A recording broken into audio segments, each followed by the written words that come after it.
ছেলেটাকে খাওয়াচ্ছে আর মারতেছে, এলে খাওয়াচ্ছে আবার মারার ছবিটা দেখেন, খাওয়ানোর পরে আবার মারতেছে। কিভাবে মারতেছে আপনারা দেখেন, যে এই যে এতগুলো লোক বসা, তারা ছবি তুলতেছে।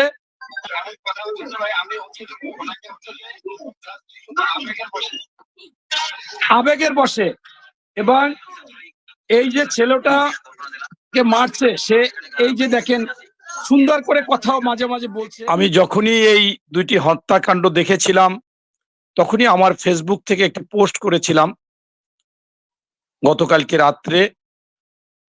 সেই পোস্টটা করেছিলাম এরকম যে বড় বড় বিশ্ববিদ্যালয়ে অনেক মেধাবীরা পড়ে, সেখান থেকে সকলে মানুষ হয় না, অমানুষ হয়েও বের হয়। এটা আসলে যুগে যুগে ছিল, কিন্তু এখন আমরা মনে করেছিলাম যে 5ই আগস্টের পরে আমরা আবর্জনা, অন্যায়, অবিচার, এরপর সন্ত্রাসী, এভাবে যে ঘটনাগুলো ঘটতো সেগুলো থেকে হয়তোবা আমরা একটা নতুন বাংলাদেশের স্বপ্ন দেখতেছিলাম, বাংলাদেশকে একটা মেরামত সংস্কার করতে চেয়েছিলাম। কিন্তু সেইখানে আমিও ঢাকা বিশ্ববিদ্যালয় থেকে অনেকদিন পড়েছি। আমি 2টা সাবজেক্টে মাস্টার্স করার কারণে অনেকদিন আমাকে থাকতে হয়েছে। আমি সূর্যসেন হলে ছিলাম, আমি প্রমাণ হলে ছিলাম। কিন্তু এইভাবে একজনকে পিটিয়ে পিটিয়ে ঢাকা বিশ্ববিদ্যালয়ে একটা চুরির জন্য হত্যা করবে, এটা কোনোভাবে মেনে নেওয়া যায় না, এটা কোনো মানুষ করতে পারে না। পাশাপাশি জাহাঙ্গীরনগর বিশ্ববিদ্যালয়ে যেটা ঘটেছে সেটাও ঘটতে পারে না। যদিও পিছনের কিছু কথা আমাদের ব্যারিস্টার সাহেব বলছে যে আমরা লগি বইটা দিয়ে নির্মমভাবে হত্যা করেছে, এগুলো আমরা দেখেছি। সেগুলো আসলে মানুষকে, যে আমি বাংলা কথা হয়েছে ভোতা করে দিয়েছে। ভোতা মানে তার বিবেককে ভোতা করে দিয়েছে, তার নৈতিকতাকে, নীতিকে, সততাকে, দায়িত্ববোধকে, সবগুলো এটা করেছে। আপনি দেখেন যে ছেলেটা মূল হত্যাকারী তাকে ধরেছে বুয়েটের সামনে, সে একটি বক্তব্য দিয়েছেন। বক্তব্যটা আমার কাছে মোটেও গ্রহণযোগ্য হয়নি। সে বলছে যে আমি আবেগে আবেগে এটা তাকে আমি মেরেছি, হত্যা করেছি। এই কথাটা কি কোনো যুক্তি সম্পূর্ণ কথা? এটা আমি যখনই ভিডিওটা দেখলাম আমি শেয়ার করলাম, কিন্তু আমার কাছে খুব খারাপ লেগেছে যে এভাবে তো বলতে পারে না। এই দেখেন, আমি একটু দেখাচ্ছি ওর বক্তব্যটা।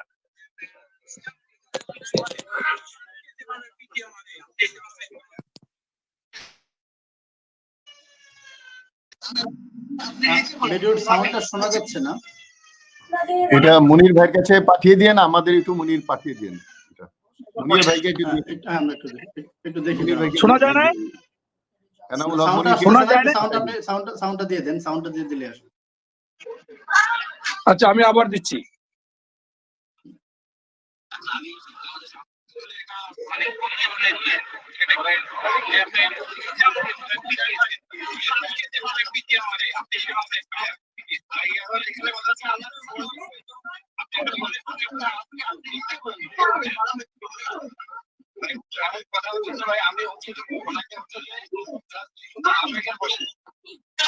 আবেগের বসে, এবং এই যে ছেলেটাকে মারছে সে, এই যে দেখেন সুন্দর করে কথাও মাঝে মাঝে বলছে।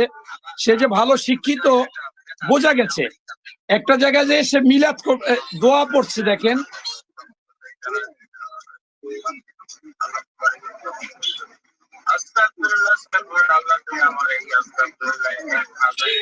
এখন আপনি যে ব্যাপারটা হচ্ছে যে আপনাকে আরেকটা ভিডিও আমি দেখাইতে চাই, সেটা হচ্ছে যে এই যে মনে করেন যে আগের যারা মন্ত্রী ছিল শাপলা চত্বরে যে নির্মমভাবে হত্যা করেছিলেন, সেই কথা অহংকার করে আপনার একজন উচ্চ শিক্ষিত ডক্টর রাজ্জাক সাহেব, সে বলেছিলেন, সব জায়গায় ভাইরাল হয়েছিলেন, সে কথাটা বলেছিলেন যে কিভাবে মারা গেছে দেখেন না।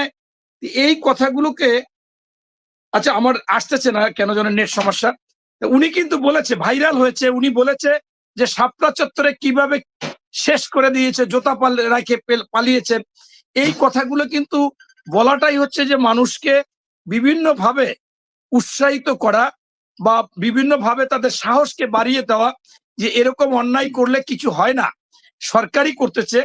তাই আমি স্পষ্টভাবে বলতে চাই, এই হত্যাকাণ্ডের কঠিন বিচার করা দরকার, এবং যেই হোক, সে যত বড় পাওয়ারফুল হোক আর যে ইউনিভার্সিটি ছাত্র হোক, যত মেধাবী হোক, এখানে কোনো তাদেরকে ছাড় দেওয়া উচিত হবে না, এবং কঠিনভাবে তাদেরকে এটা করতে হবে। এটা যদি আমরা না করি তাহলে আমাদের এই জাতি এবং রাষ্ট্রের জন্য খুবই ক্ষতি হয়ে যাবে, এবং এই জন্য এত শিক্ষা দরকার, এবং এই বিচারটা এত দ্রুত করা দরকার। সকল চ্যানেলে দেখাবে, সকল মিডিয়াতে দেখাবে, আপনারা দেখাবেন, তাহলে কার্যকারী হবে, নতুবা কিন্তু কার্যকারী হবে না।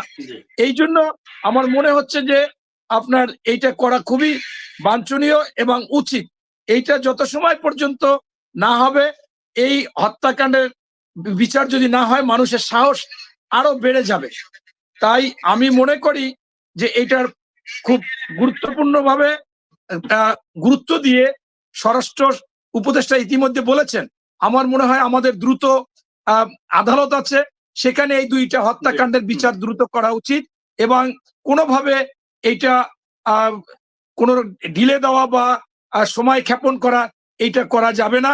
কারণ আমরা এরকম মব জাস্টিসকে ঘৃণা করি, প্রত্যাখ্যান করি, নিজের হাতে আইন তুলে নেওয়া যাবে না, এটা করা উচিত।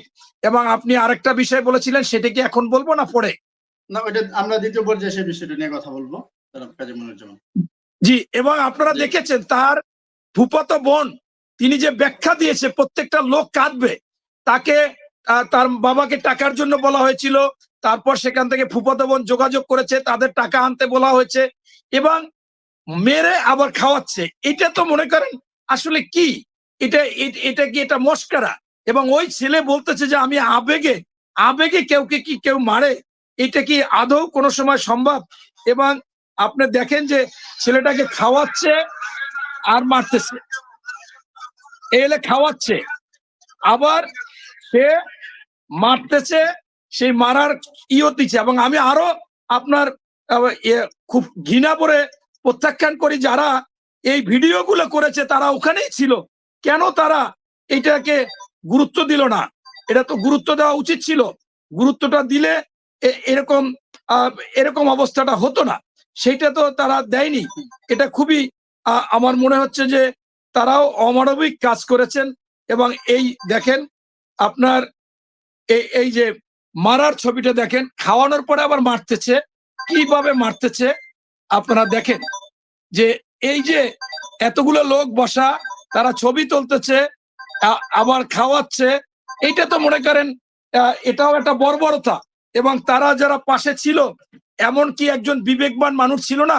তাই আমি শেষ করব, আজকে এখন থেকে ঢাকা বিশ্ববিদ্যালয়, জাহাঙ্গীরনগর বিশ্ববিদ্যালয়ের সকল ছাত্র শিক্ষার্থীদেরকে অনুরোধ জানাবো, আপনারা ন্যায়, নীতি, নৈতিকতা, মূল্যবোধ, সততা, কমিটমেন্ট রক্ষা, এই জায়গায় ফিরে আসুন, আমানত রক্ষাকারী হিসেবে ফিরে আসুন।